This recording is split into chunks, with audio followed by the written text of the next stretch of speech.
ठीक है, अपन देख रहे थे मेजर्स। अब मेजर्स क्या होते हैं? मेजर्स एक टाइप की सिंगल वैल्यू पे कैलकुलेशंस होते हैं। मतलब कैसे? आपके पास एक टेबल रहेगा और उस टेबल में आपके पास सेल्स का कॉलम है।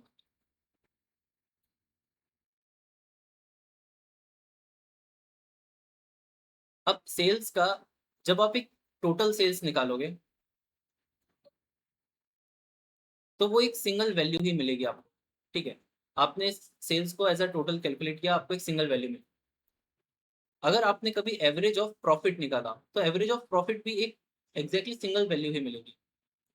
Number of customer, number of customer भी एक सिंगल वैल्यू। तो जब भी इस टाइप का कैलकुलेशन हो कि आपको आउटपुट में एक सिंगल वैल्यू मिलने वाली है, और यूजुअली कौन से फंक्शंस का इस्तेमाल करके? सम, मिन, मैक्स, एवरेज और काउंट, इन पांचों का इस्तेमाल करके जब भी आप किसी कॉलम पे अप्लाई करते हो तो आपको मोस्टली एक सिंगल वैल्यू मिलेगी। और यहाँ पे उस सिंगल वैल्यू को कैलकुलेट करने के लिए अपन मेजर्स का इस्तेमाल करेंगे। तो अपन यहाँ पे बना के देखते हैं। यहाँ पे आप जब होम टैब पे रहोगे तो आप एक ऑप्शन देखोगे न्यू मेजर्स का। ये जो न्यू मेजर्स का ऑप्शन है, ये उन कैलकुलेशंस को करने के लिए इस्तेमाल किया जाता है। अब ये जो मेजर्स की जो वैल्यूज होती हैं, अपन उनको बना के देखते हैं। अपन ने क्या किया, अपन ने एक न्यू मेजर पे क्लिक किया।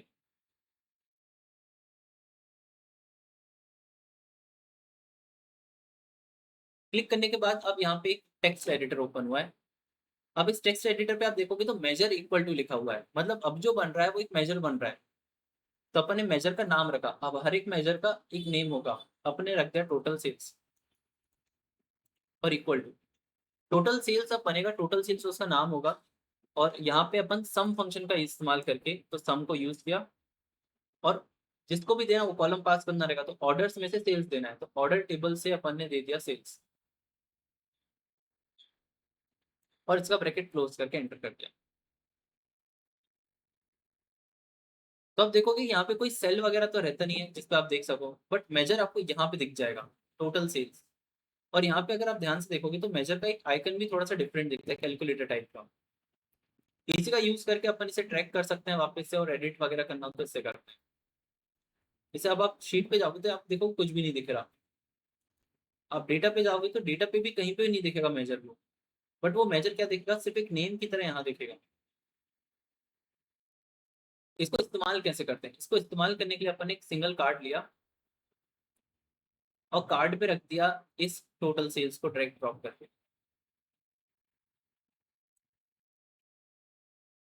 तो इसने कैलकुलेट कर लिया टोटल सेल्स।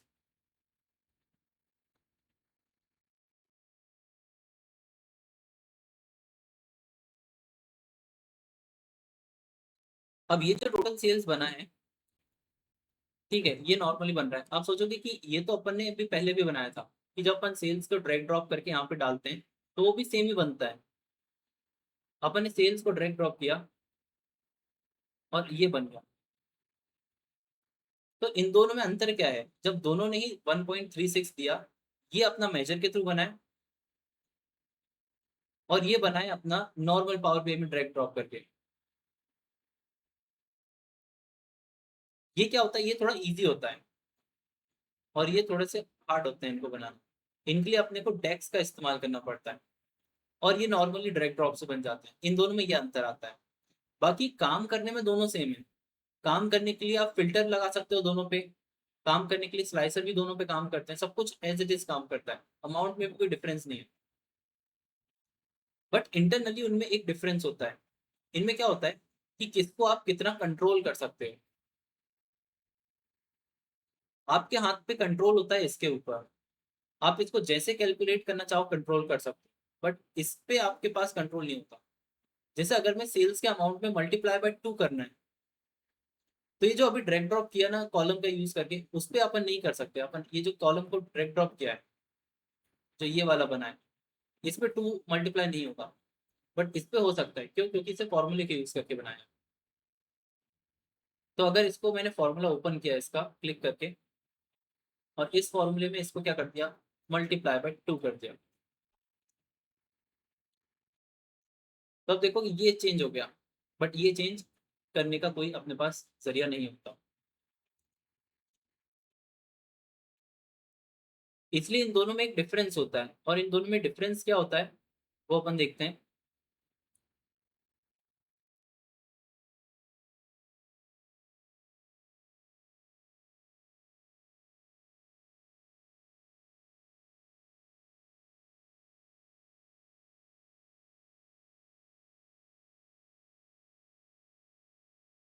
मेजर्स दो टाइप के बनते हैं, जो दोनों जस्ट अभी अपन ने बनाए। एक होता है इम्प्लिसिट मेजर और एक होता है एक्सप्लिसिट मेजर।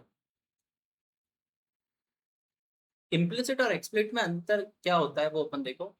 तो implicit measure are automatically created by Power BI, ये ऑटोमेटिकली बनते हैं।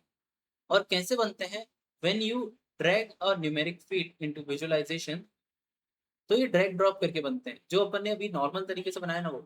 These measure are simple and convenient for quick aggregation, वो बहुत जल्दी जल्दी काम करना है आपको तो आप तुरंत ड्रैग ड्रॉप करके बना सकते हो। But offer limited flexibility, flexibility का मतलब है कि किस तरीके से आप इनको कैलकुलेट करना चाहते हो। For example, if you drag sales amount column to sales table into a chart, Power BI will automatically create an implicit measure, मतलब एक इम्प्लिसिट मेजर बनाएगा इसका सम ऑफ सेल्स का। एक्सप्लिसिट का मतलब होता है एक्सप्लिसिटली डिसाइड करना। तो explicit measure are user defined calculation created using text data analysis expression. These measure provide more control and flexibility, मतलब ज्यादा कंट्रोल देते हैं अपने ऊपर और बहुत ज्यादा फ्लेक्सिबल होते हैं कि आप कैसे भी इनको कैलकुलेट कर सकते हो। Allow you to define complex calculation. Complex calculation से मतलब यहाँ पे रहता है कि अपन कैलकुलेशन को कैसे भी चेंज कर सकते हैं, और ये अपने को अलाउ कर देते हैं। जैसे कि अभी अपन ने बनाया, जैसे टोटल सेल्स का measure, total sales equal to sum of sales, तो ऐसे ही टोटल सेल्स का बन जाता है। अपन एक कॉम्प्लेक्स मेजर बना के देखते हैं। कॉम्प्लेक्स मेजर में क्या बना के देखते हैं, प्रॉफिट मार्जिन। प्रॉफिट मार्जिन कैसे कैलकुलेट किया जाता है, sum of profit divided by sum of sales, इससे अपने को प्रॉफिट मार्जिन मिल जाता है। और इसका डेटा टाइप किस में रखते हैं अपन, परसेंटेज। तो अपन इसको बना सकते हैं। ये इम्प्लिसिट से पॉसिबल नहीं है क्योंकि ड्रैग ड्रॉप करके अपन फील्ड को डिवाइड नहीं करा सकते, बट एक्सप्लिसिटली जब अपन फॉर्मूला लिखेंगे तो इसे कर सकते हैं, जैसे अपन एक्सेल वगैरह में कर सकते हैं। अपन गए, अपन एक नया मेजर बनाया,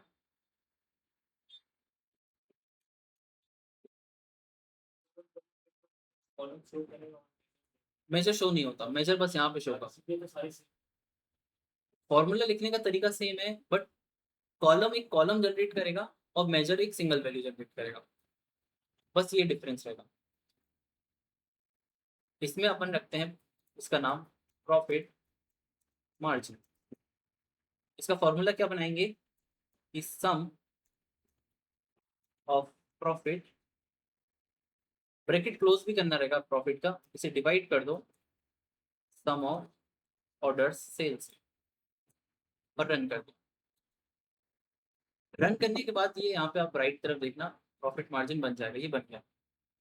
बट अभी ये नंबर के फॉर्म में है, क्यों, क्योंकि इसका एक तो फॉर्मेट क्या है, जनरल पे सेट है, इसको सेट करना रहेगा अपनी परसेंटेज, तो फिर ये सही काम करेगा। आपने प्रॉफिट मार्जिन को ड्रैग ड्रॉप किया यहाँ पे, तो फिर आप देखो प्रॉफिट मार्जिन 10.58%। मतलब अब अपन इसे कॉम्प्लेक्स कैलकुलेशन भी कर सकते हैं, और इस सभी पे क्या कर सकते हैं, स्लाइसर भी यूज कर सकते हैं। जैसे रीजन का है, तो कनाडा का देखना है, तो कनाडा की टोटल सेल्स ये भी फिल्टर हो रहा है, ये भी फिल्टर हो रहा है, बट कनाडा पे प्रॉफिट मार्जिन भी फिल्टर हो रहा है, तो उसके हिसाब से प्रॉफिट मार्जिन निकल रहा है। कैरेबियन में इस पे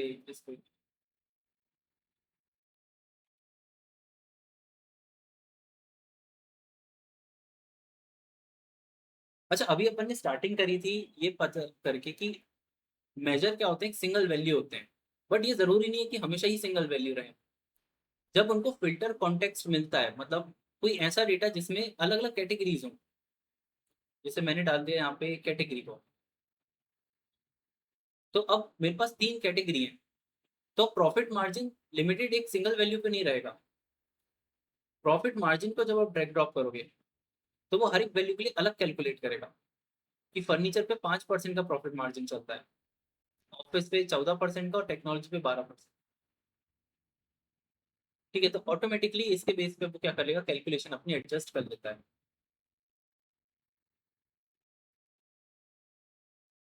ठीक है, आगे इतना।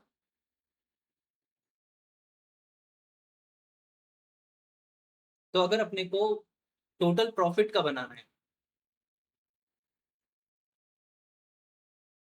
तो इसके लिए अपन ने टोटल प्रॉफिट नाम रखेंगे इक्वल टू सम फंक्शन को यूज करेंगे और प्रॉफिट का कॉलम पास कर देंगे, और यहाँ पे ब्रैकेट क्लोज करके अपना टोटल प्रॉफिट का बन जाएगा। इसी तरीके से अपन किसी भी कॉलम का एवरेज निकाल सकते हैं, मिनिमम, मैक्सिमम और काउंट। ठीक है,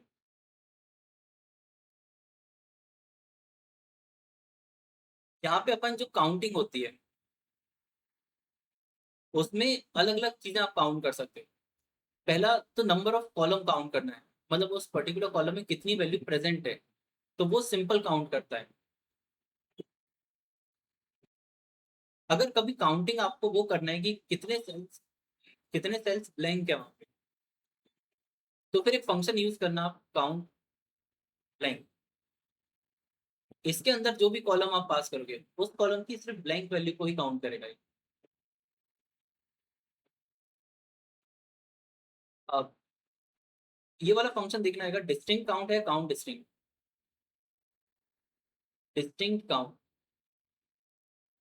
डिस्टिंक्ट काउंट किसी कॉलम में यूनिक वैल्यू को काउंट करेगा,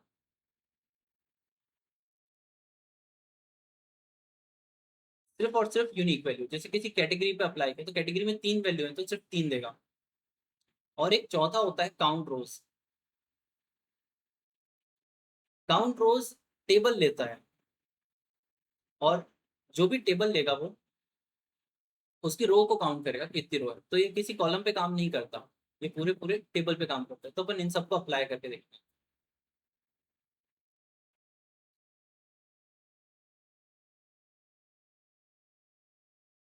जैसे पोस्ट कोड वाला कॉलम, पोस्ट कोड वाला ब्लैंक है, तो अपन यहाँ पे एक मेजर रखते हैं और उसको चेक करते हैं। ये मेजर बनाए,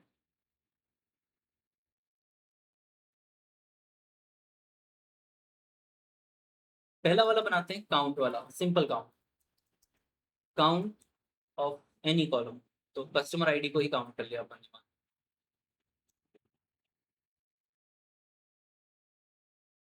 इसको अपन यहाँ पे रख के देखते हैं।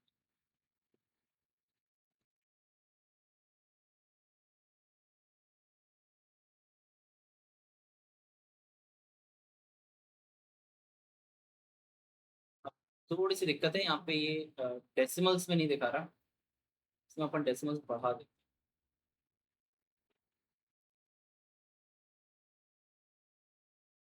ठीक है, दो डेसिमल ठीक था।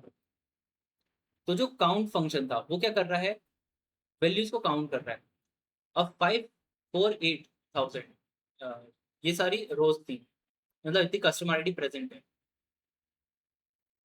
अगर इसी की जगह काउंट ब्लैंक होता, काउंट ब्लैंक, तो वो ब्लैंक कॉलम को काउंट करेगा किसी कॉलम को। तो अपन ने काउंट ब्लैंक वाले को यूज किया, और इसको कोई कॉलम देंगे, जैसे पोस्ट कोड जो है, पोस्ट कोड में ब्लैंक वैल्यूज है और कितनी है वो काउंट करेगा, तो ये बताएगा 4,044 4.44 थाउजेंड। ठीक है, तो कितनी वैल्यू प्रेजेंट होगी उसमें वो काउंट करना होता है, तो सिर्फ इसका फंक्शन का नाम बदलते हैं अपन, काउंट सेट करते हैं, एंटर करते हैं। तो पोस्ट कोड में 1,000 वैल्यू प्रेजेंट थी और 4.44 लगभग ब्लैंक थी। ठीक है, तो ये अंतर आया काउंट और काउंट ब्लैंक में कैसा काम करता है। अब अपन देखते हैं डिस्टिंक्ट काउंट को। काउंट डिस्टिंक्ट क्या करता है, जैसा अपन ने देखा था कि डिस्टिंक्ट वैल्यू को काउंट करेगा, जैसे कैटेगरी कितनी है यहाँ पे वो काउंट करना है, तो यूनिक कैटेगरीज, तो अपन ने डिस्टिंक्ट काउंट को इस्तेमाल किया। इसको भी कॉलम देना था, तो इसको अपन ने कॉलम दिया इस बार कैटेगरी।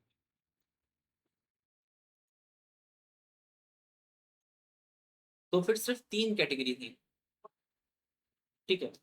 अगर अपने को ये पता करना होता कि कितने प्रोडक्ट सप्लाई होते हैं, तो प्रोडक्ट नेम है, तो अपन यहाँ पे कॉलम चेंज कर देते और इसको कर देते प्रोडक्ट नेम। तो ये पता था कि कितने प्रोडक्ट सप्लाई करता है बिजनेस, तो ये बिजनेस लगभग 2000 से अबव प्रोडक्ट सप्लाई करता है। कितनी कंट्री में जाता है डेटा, मतलब प्रोडक्ट जाता है, तो इधर पे अपन कंट्री को लेते हैं, तो लगभग 136 कंट्रीज हैं, ठीक है। तो ये चीज क्लियर है। और एक लास्ट वाला अपन देखते हैं, काउंट रोज।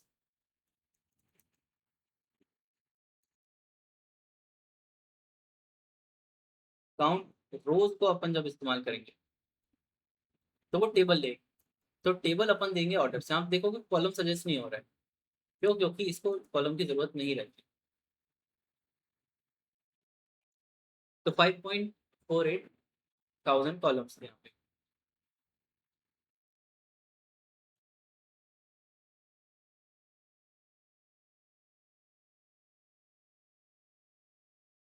ठीक है, तो अपन ने यहाँ पे ये सारे देखे काउंट। अब यहाँ पे अपन देखते हैं एक और फंक्शन है, ये रहेगा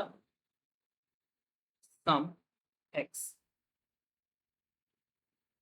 अपन ने अभी जो इस्तेमाल किया वो सम फंक्शन था, और ये जो है ये सम एक्स है। तो इसमें जो एक्स ऐड हुआ है अभी, इसका मतलब क्या रहेगा? इसका मतलब होता है एक्सप्रेशन। अब एक्सप्रेशन का मतलब क्या होगा? फॉर एग्जाम्पल अपने पास एक टेबल है, इसमें अपने पास सेल्स गिवन है, प्रॉफिट गिवन है, अपने पास कॉस्ट का कॉलम नहीं है, ठीक है। बट अपने को मान लो क्वेश्चन आता है कि फाइंड टोटल कॉस्ट, तो टोटल कॉस्ट अपने को क्या करना है, पता करना है। और टोटल का कॉस्ट का कॉलम ही नहीं है अपने पास, बट एट द एंड अपने पास सेल्स और प्रॉफिट है, तो अपन क्या कर सकते हैं, सेल्स माइनस प्रॉफिट। तो ऐसे करके अपन कॉस्ट को बना सकते हैं कि cost equal to sales minus profit. But इस काम को अचीव करने के लिए, मतलब इस नंबर को अचीव करने के लिए अपने को क्या क्या करना पड़ेगा, पहले तो एक नया कॉलम बनाना पड़ेगा। तो पहले अपन ने एक नया कॉलम बनाया कॉस्ट के नाम का, ठीक है। इस फॉर्मूला का यूज करके कैलकुलेटेड कॉलम बनाया, और ये अपने को मिल गया। इसके बाद फिर अपन ने इस कॉलम को इस्तेमाल किया, कैलकुलेटेड कॉलम को, किसमें, इसमें एक मेजर में। एक मेजर में क्या बनाया अपन ने, एक मेजर में बनाया कि सम ऑफ कॉस्ट, तो फिर अपना काम होता। बट इसके लिए अपने को 2 स्टेप लेनी पड़ी, पहली स्टेप और ये दूसरी स्टेप। तो इन दोनों को अगर एक ही में कंबाइन कर दिया जाए तो फिर वो काम कौन कर सकता है, सम एक्स कर सकता है। सम एक्स क्या करता है, सम एक्स आपसे फॉर्मूला लेगा और ये लेगा। अब क्योंकि इसके नाम पे सम है, तो ये बाय डिफॉल्ट सम करेगा। अगर एवरेज एक्स लेंगे तो वो एवरेज करेगा, मिन एक्स लेंगे तो वो मिनिमम का फॉर्मूला। बट इनमें एक चीज कॉमन है, फॉर्मूला, ठीक है। तो अपन इसको करके देखते हैं। अभी के केस में अपने पास क्या है, सेल्स और प्रॉफिट है, कॉस्ट नहीं है, तो अपन इसका फॉर्मूला कैसे बनाएंगे, अपन लेंगे सम एक्स, ठीक है। इसको देना होता है एक टेबल, तो टेबल, जिस टेबल से अपन ये सारे कॉलम्स को एक्सेस करने वाले हैं, तो वो है ऑर्डर टेबल। और फिर ऑर्डर टेबल में जो भी कॉलम ला रहे हो उनमें फॉर्मूला क्या लगाना है नया कॉलम बनाने के लिए, तो वो था सेल्स माइनस प्रॉफिट। अब ये क्या करेगा, इस सम एक्स पहले इन दोनों को माइनस करेगा, एक टेम्परेरी कॉलम कॉस्ट का लाएगा, और उस कॉस्ट के कॉलम को क्या कर लेगा, सम कर लेगा। तो अपन इसको यूज करके देखते हैं। अपने डेटा में आप यहाँ पे देखना,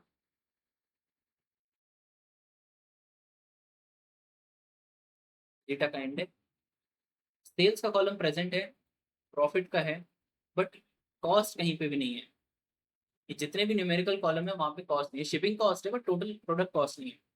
अपने को प्रोडक्ट कॉस्ट निकालना है, तो अपन सेल्स माइनस प्रॉफिट कर सकते हैं, और ये दोनों किस टेबल में है, ये ऑर्डर टेबल। तो अपन ऑर्डर टेबल से इन दोनों को करेंगे। तो अपन गए, न्यू मेजर बनाया,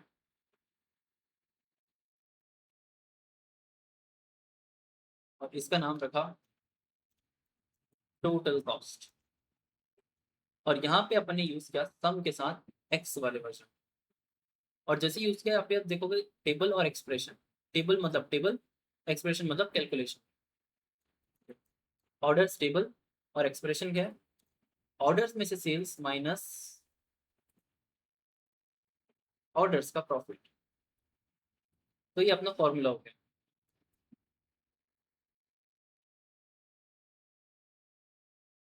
सम एक्स बन गया, टोटल कॉस्ट इसको लिया यहाँ पे, तो यहाँ पे टोटल कॉस्ट आ रही है 1.22 मिलियन। ठीक है, तो इसने कैलकुलेट कर लिया है।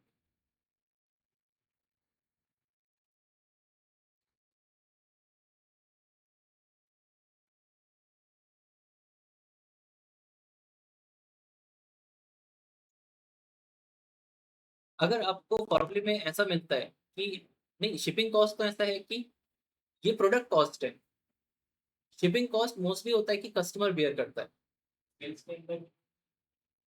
नहीं, अगर आपको ये जैसे डेटा तो नॉर्मल अपना रैंडम मिला है, बट अगर जो कंपनी के लिए आप डेटा को एनालाइज करो, उन्होंने आपको ऐसा फॉर्मूला दिया होगा कि जो आपको कॉस्ट मिलेगी उसमें आपको सेल्स माइनस प्रॉफिट करके तो पहले प्रोडक्ट कॉस्ट निकालना है, तो इतना प्रोडक्ट कॉस्ट देगा, और उसमें ऐड कर देना शिपिंग कॉस्ट को भी, कि जो शिपिंग कॉस्ट थी उसको भी ऐड कर देना, तो एक कंप्लीट काइंड ऑफ कॉस्ट मिल जाएगी कि उस प्रोडक्ट को ट्रांजेक्शन कॉस्ट लेती है। तो अपन उसी फॉर्मूला में ऐड कर देंगे। टोटल कॉस्ट का फॉर्मूले में अपन ने इतना बनाया था, इसमें अपन एक प्लस लगा देंगे और इसमें डाल देंगे शिपिंग कॉस्ट। तो अपने को कोई नया कॉलम नहीं बनाना, अपन ने डायरेक्टली ये निकाला। तो पहले 2 आ रही थी, अब 3 7 मिलियन आ। और ये भी वैसे ही काम कर रहा है। इसको अगर इस पे रखा जाता तो, अब ये हर एक इनकी कॉस्टिंग बता रहा हूँ। हाँ, हर एक फर्नीचर में, ऑफिस टेक्नोलॉजी। हाँ, ध्रुवा ऑनलाइन। हाँ ठीक।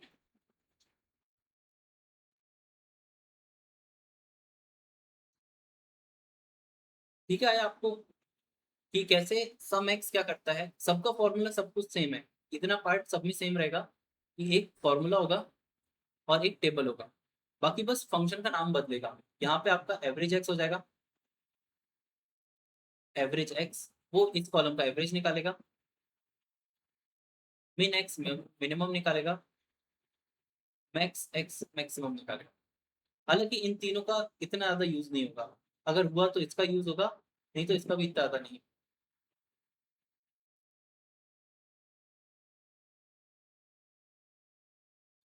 अपन आते हैं यहाँ के सबसे इंपॉर्टेंट फॉर्मूले में।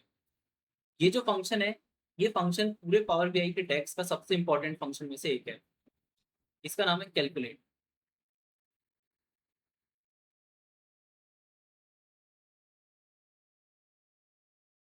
कैलकुलेट क्या करता है, यहाँ पे फिल्टर प्लस एग्रीगेशन करता है। ठीक है, फिल्टर करना है मतलब डेटा को,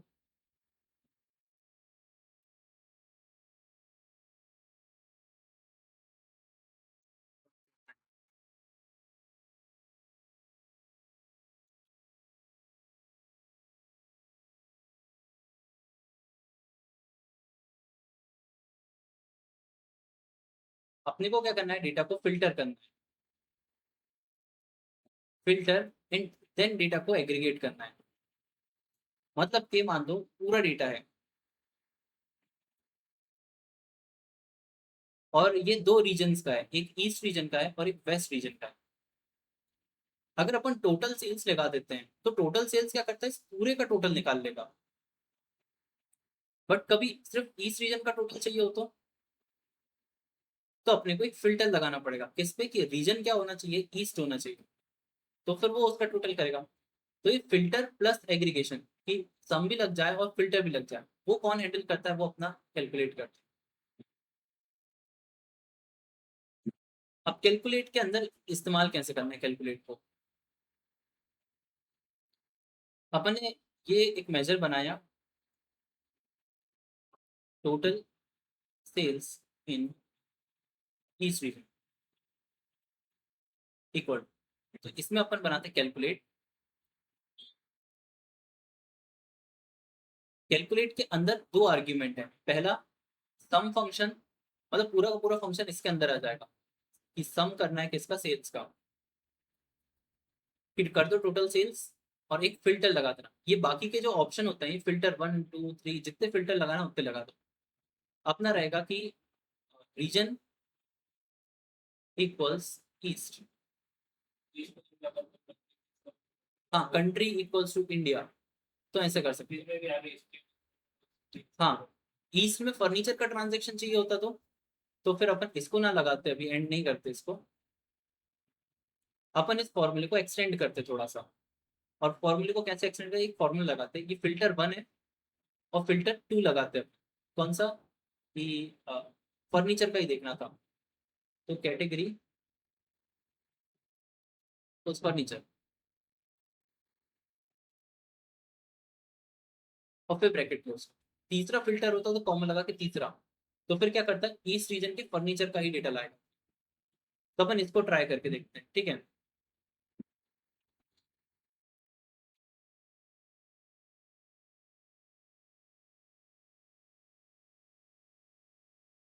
इसे कोई चेंज कर देते हैं,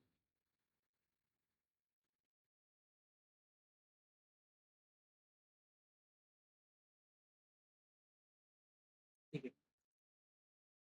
यहाँ पे अपन ने क्या बनाया, इसका नाम रखा टोटल सेल्स।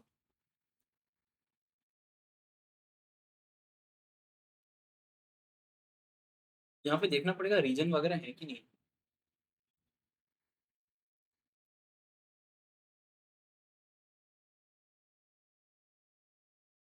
रीजन में ईस्ट वेस्ट नहीं है, ये ईस्ट यूरोप वेस्ट यूरोप इस टाइप से।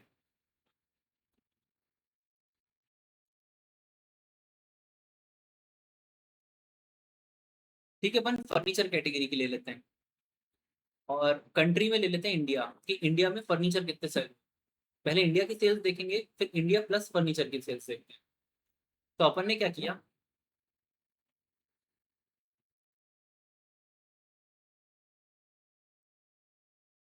इसका नाम रखा सेल्स इन इंडिया, और इसका कैलकुलेट फंक्शन रखा। तो कैलकुलेट एक्सप्रेशन, एक्सप्रेशन मतलब कैलकुलेशन की सम ऑफ सेल्स निकालनी। तो ये सम फंक्शन हो गया कि इस पे करना है एग्रीगेशन, और फिल्टर क्या लगाना है, अ, कि ऑर्डर्स में से जो कंट्री कॉलम है उसकी वैल्यू किससे मैच हो, इंडिया से।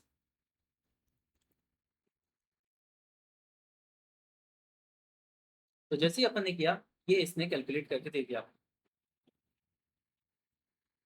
Sales in India.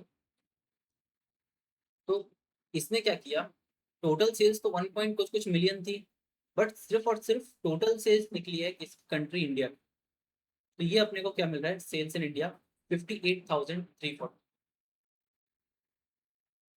अब इसी में अपने को एक और फिल्टर लगाना है, ये अपना फिल्टर 1 है और ये अपना एग्रीगेशन है। यहाँ पे अभी आप सोच सकते हो जितने भी अपन ने एग्रीगेशन पढ़े अभी तक, इस पोजीशन पे वो सब पास हो सकते हैं, मतलब सम, मिन, मैक्स, एवरेज, काउंट, काउंट रोज, काउंट ब्लैंक, सम एक्स, सब कुछ यहाँ पे पास हो सकता है। हाँ वैसे कैलकुलेट सब सभी टाइप के एग्रीगेशन को हैंडल कर लेता है। और फिल्टर भी यहाँ पे डेटा में किसी भी टाइप का पास हो सकता है, कोई कंट्री से मैच करना हो, कोई नंबर से मैच करना हो, तो greater than, less than, equal to, not equal to, सब इसमें इस्तेमाल। अभी अपन ने इंडिया का किया, अब अपन इंडिया प्लस कैटेगरी फर्नीचर का करते हैं। एक कॉमन लगेगा और इसमें आता कि कैटेगरी इक्वल्स फर्नीचर। तो 58,000 तो उसकी थी और 19,000 फर्नीचर सेल। ठीक है, आया? किस तरीके से अपन कैलकुलेट को इस्तेमाल कर सकते हैं? कैलकुलेट यहाँ पे फिल्टर प्लस एग्रीगेशन को एक साथ करने के लिए इस्तेमाल किया जाएगा। ये सबसे इंपॉर्टेंट में से एक आएगा।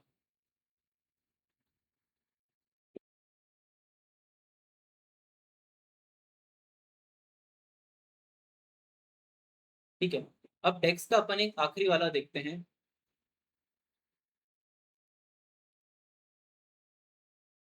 अपन ने मेजर्स को देखा अभी कि मेजर्स क्या होते हैं, सिंगल वैल्यू। कैलकुलेटेड कॉलम क्या होता है, एक सिंगल कॉलम का कैलकुलेशन। अब अपन जो देखेंगे वो टेबल का देखेंगे। इसको आप कह सकते हो कैलकुलेटेड टेबल।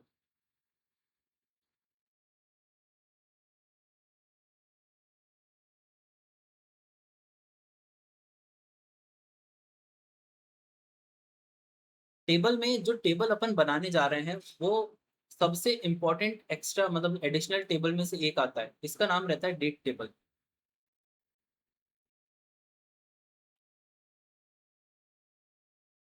अब आप सोचोगे कि डेट टेबल होगा क्या और डेट टेबल में बनाएंगे क्या।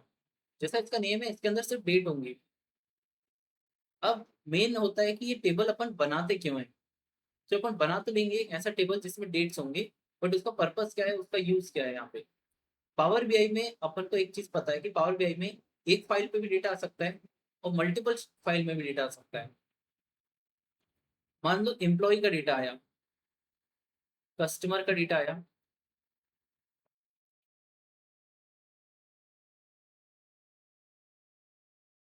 ठीक है, सेल्स का डेटा आया।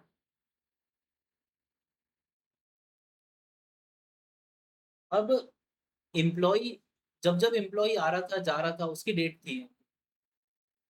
ठीक है, एम्प्लॉय ने कब उसकी सैलरी हाइक किया, ये सब सारी इंफॉर्मेशन।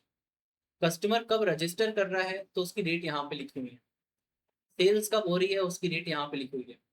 तो हर टेबल में डेट्स हो सकती हैं। अब मान लो आपको ईयर वाइज एनालिसिस करना है, मंथ वाइज करना है, आपको डे वाइज करना है, मतलब वीक का कौन सा डे था। तो ये तीन कॉलम्स अपन बनाते हैं ताकि अपन इसको एनालाइज कर सकें। तो अपने को ये तीन कॉलम यहाँ पे भी बनाने पड़ेंगे ताकि अपन एम्प्लॉय पे काम कर सकें। कस्टमर पे भी तीन कॉलम बनाने पड़ेंगे ताकि कस्टमर को एनालाइज कर सकें। और यही कॉलम सेल्स पे। तो तीन यहाँ पे, तीन यहाँ पे, तीन यहाँ पे, आपको 9 कॉलम बनाने पड़ते हैं। अब आप सोचो चार फाइल और होती तो ये कितने बढ़ते जाते। बट आप सोचो रिपीट क्यों करें फिर अपन, ईयर को रिपीट क्यों करें, मंथ को क्यों, डेट को क्यों। तो फिर अपन क्या करते हैं, अपन ना तो इसमें बनाएंगे, ना इसमें बनाएंगे, ना इसमें बनाएंगे। अपन इसका एक अलग टेबल बना देंगे और ये होगा डेट टेबल। इसमें अपन तीनों कॉलम बना देंगे और फिर बाकी सबको एनालाइज करने के लिए बस इनको कनेक्ट कर देंगे कि एम्प्लॉय आईडी से मतलब एम्प्लॉय डेट से इसको कनेक्ट कर दिया तो ये भी सब ईयर को यूज कर लेगा। कस्टमर को कनेक्ट कर दिया तो ये भी यूज कर लेगा और इससे कनेक्ट कर दिया तो सेल्स भी यूज कर लेगा सब। तो अपने 9 से कट होके डायरेक्टली किससे बचे, सिर्फ तीन कॉलम। तो ऐसे अपन क्या कर सकते हैं, डेटा को सेव कर सकते हैं।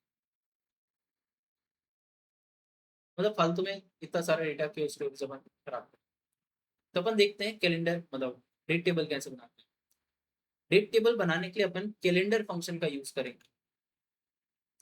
अब कैलेंडर जैसा उसका नाम है वैसे ही उसका काम है। अब बस यहाँ पे फोकस करना, ये सारे टेबल्स होते हैं, यहाँ पे अभी सिर्फ एक टेबल है।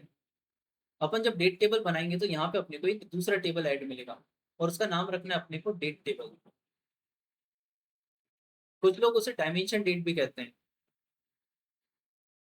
तो वो डायमेंशन डेट टेबल होता है तो डिम डेट कर देते हैं उसको लोग। दोनों में से कोई सा भी नेम आप प्रेफर कर सकते हैं।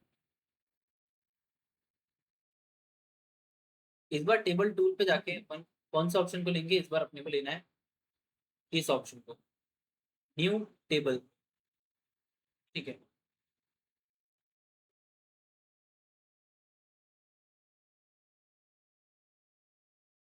अब न्यू टेबल में आप देखोगे ये कुछ इस तरीके से आ रहा है। पहला तो यहाँ पे टेबल आया, एकदम कंप्लीटली एम्प्टी टेबल है, कोई कॉलम नहीं है, और यहाँ पे अपना एक नया टेबल अब ऐड हो चुका है। तो ये तीन चीज को अपन फाइंड आउट कर सकते हैं कि अपन ने सही बटन पे क्लिक किया। टेबल का नाम क्या रखना है अपने को, ये रखना है अपने को डायमेंशन डेट। तो अपन डिम डेट रख सकते हैं। अपने को फंक्शन जो इस्तेमाल करना है वो है कैलेंडर। कैलेंडर का काम होता है, जैसे कैलेंडर्स होते हैं स्टार्टिंग और एंडिंग तक की पूरी डेट रहती है एक साल की। यहाँ पे अपन एक साल से ज्यादा की डेट बना सकते हैं। अब स्टार्टिंग और एंडिंग डेट देना है, तो मैंने स्टार्टिंग डेट दे दी कि 1 मार्च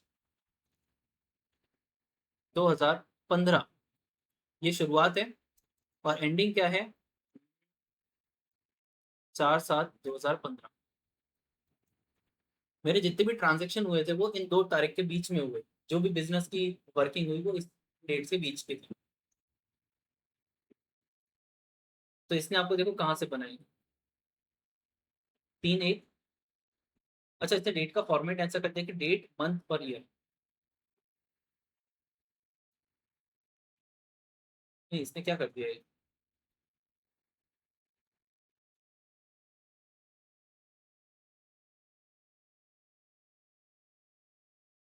इसने थोड़ा सा आगे पीछे कर दिया। अगर अपन इसे 15 लिया तो, हाँ उसने मंथ कंसिडर कर लिया था उसको। ठीक है। हम्म। और 0 1 वो भी वापस नहीं सकता, पता नहीं ऐसा टाइप का क्यों ग्लिच आ रहा है। बट यूजुअली तो काम हो जाएगा आपके इसमें काम हो जाएगा। ठीक है, 15 अप्रैल से लेके, मतलब 15 मार्च से लेके, और यहाँ पे भी इसने मंथ और डेट ले लिया। ठीक है, डेट दे दी इसने। अपन यूजुअली हालांकि उसे कभी ऐसे तो लेंगे नहीं, क्योंकि इसमें एक प्रॉब्लम है। अपन ने जो डेट टेबल था वो बना तो लिया स्टार्टिंग और एंडिंग से, बट इसमें एक प्रॉब्लम आएगी। क्यों? मान लो 4 तारीख का अपना डेटा अभी बना दिया अपन ने, मगर अपनी जो सेल्स थी वो 5 तारीख को भी हुई और 6 को भी हुई, और आने वाले 7 को होगी, 8 को होगी, 9 को होगी। मतलब डेटा तो इंक्रीज होता रहेगा, बट अपनी डेट यहीं पे ये रुकी रह जाएगी 4 पे, क्योंकि अपन ने एक्सप्लिसिटली उसे बता दिया कि 4 तक के बनाना। तो इसके आने वाली डेट पे ना तो अपने को मंथ मिलेगा, ना ईयर मिलेगा, ना वीक मिलेगा, कुछ नहीं मिलेगा। तो इसका सोल्यूशन क्या है?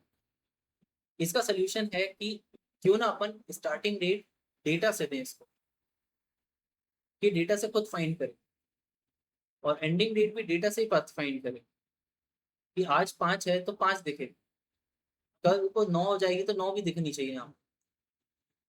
तो फिर अपन यहाँ पे कैसे कर सकते हैं?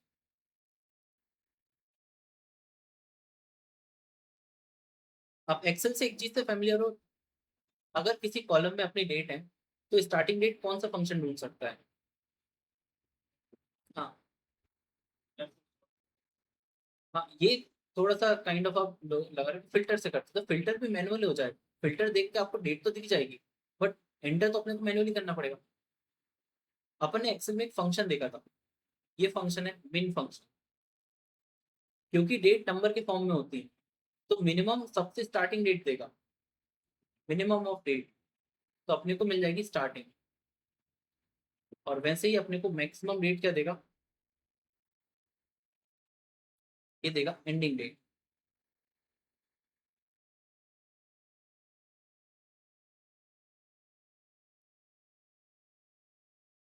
तो अपन क्या करेंगे, इन दोनों को रिप्लेस करके मिनिमम ऑफ ऑर्डर डेट और मैक्सिमम ऑफ ऑर्डर डेट करके देखते हैं। अपन इसे रिप्लेस किया, मिन ऑर्डर डेट। ठीक है, तो मिनिमम डेट आ गई, इतने पार्ट को अपन ने रिप्लेस किया मैक्स ऑफ ऑर्डर डेट्स।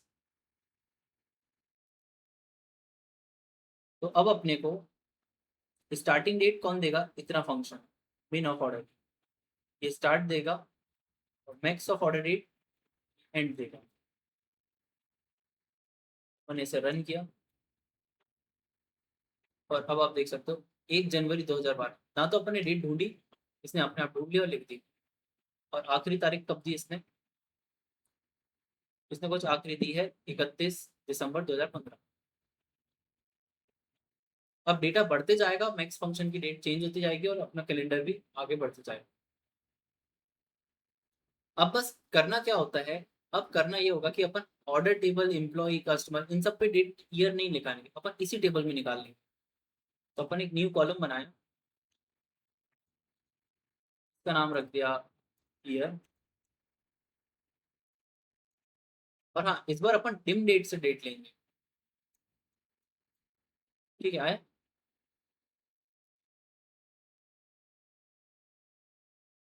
और एक और कॉलम बना लेते हैं मंथ नेम के लिए, मंथ नेम। फॉर्मेट लिया, डिम डेट का डेट, और उसमें लिया 3M का फॉर्मेट। तो अपना मंथ 3 उसमें मिल जाएगा। आगे अपना, अब मेजर क्या है, अपन जब टेबल बनाएंगे, मतलब सेल्स का लेंगे, क्वांटिटी, प्रॉफिट, कुछ भी लेंगे, तो ईयर मंथ के डेटा अपन यहाँ से लेंगे और बाकी का डेटा ऑर्डर से। तो अपन बनाते हैं कि यहाँ पे टेबल, और यहाँ पे अपन ईयर का डेटा लेते हैं, चलो मंथ का ले लेते हैं। मंथ का लिया यहाँ से, तो अप्रैल से लेके ये सब आ गए। और ऑर्डर से ले लिया अपन ने सेल्स।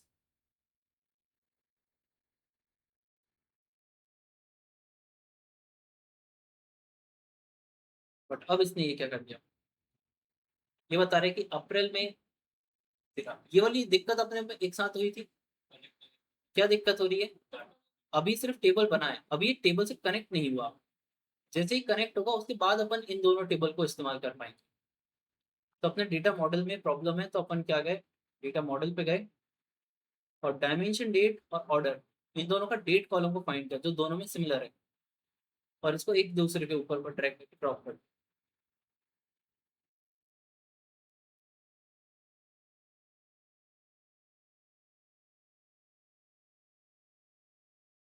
तो ये कनेक्शन बन गया, और कनेक्शन बनते से ही अपने को क्या मिल जाएगी, सेल्स।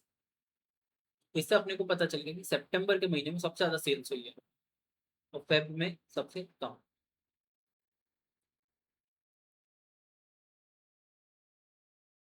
अब एम्प्लॉय को भी एनालाइज करना था, तो इससे करते, कस्टमर को भी एनालाइज करना होगा, तो इसी से लेंगे।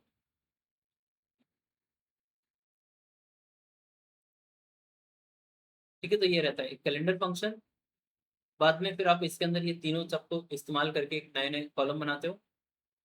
डेट, डे फॉर टुडे, और ये सब अपन लास्ट में ही देखे। फॉर्मेट अपन ने देखा था कि जो टेक्स्ट फंक्शन था उसका नाम यहाँ पे बदल के क्या हो गया, फॉर्मेट।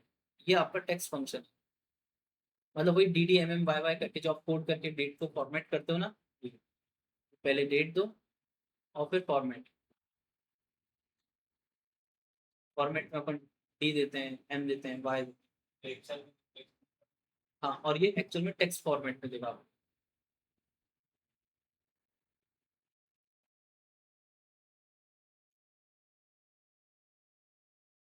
ठीक है, आया समझ में ये वाला। अब यहाँ पे अपना टेक्स्ट खत्म होता है। अपन यहाँ पे जितना भी अपन ने डेक्स देखा है उसका इस्तेमाल करके नेक्स्ट क्लास में एक प्रोजेक्ट करेंगे। ठीक है, जिसमें एम्प्लॉय का डेटा रहेगा उसको पूरा डेक्स से सॉल्व करेंगे आप। ठीक है, उसमें कैलकुलेट इस्तेमाल होगा, डेट टेबल होगा, सब कुछ इस्तेमाल होगा उसमें। ठीक है, इतने की आप लोग प्रैक्टिस करना, और बाकी फिर अपन यहाँ पे नेक्स्ट क्लास में